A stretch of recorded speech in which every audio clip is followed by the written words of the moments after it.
Hello everyone. Wala ka. Ano ba yan? Naslide yung phone ko. Wala kasi akong lagay ng everyone. Ganito talaga ang mga mahihirap. Ganda lang meron ako. Wala akong phone stand. So, ito lang everyone ha. Masasabi ko everyone ha. Ganun naman talaga everyone. Marami talagang magsasabi na wag ka nang makisali diyan sa mga ganyang problema dahil ganun. Hindi naman sa nakisali. That is a very public matters about Norman Mangusin or kung sino man yung mga public figure na dapat nating salihan. And then, wag lang tayong makisali sa ibang problema, lalo na sa problema ng kaibigan natin, buhay niya pakialaman or pamilya natin na umaasinso, pakialaman, no?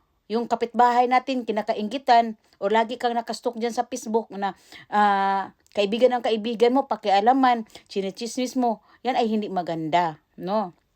Ito kasing Norman Mangusin na to, para sa akin lang talaga, like sa iba, yung mga iba nasasabi kina The King, kina na sa ibang mga vlogger na, ay, wag nyo na lang patulan yan kasi may ganun yan, ganun, huwag patulan yan. No, magpasalamat tayo na pinapatulan yan nila na makagago, nila The King, sa mga big time talaga ng mga vlogger, yung si Norman Mangusin, para wala nang mabiktima.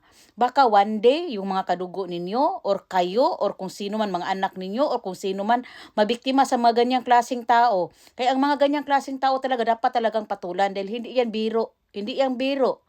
No? Dahil, Norman Mangusin is a big talaga na problema talaga, dahil kung malaman nyo ang story ni Francis Leo Marcos talagang, it's a very fake Francis Leo Marcos. He's not a Marcos. No? Kaya kayo ha, wag kayong mag-ano-ano na wag na yang patulan, hindi na yan, wag na yang makialam, yung ganun.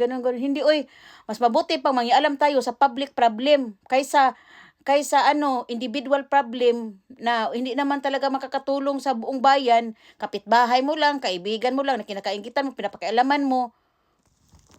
Tumigil nga kayo. Tapos, ha?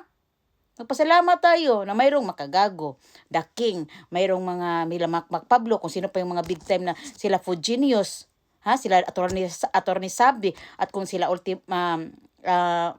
Mighty Manong, kung sino-sino pa yung mga vlogger na bigatin.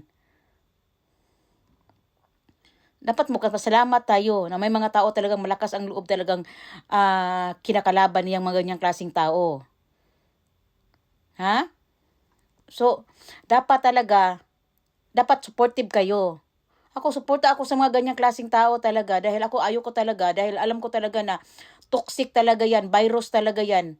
Kung akala ni Norman Mangusin na pandemic hero siya ang COVID.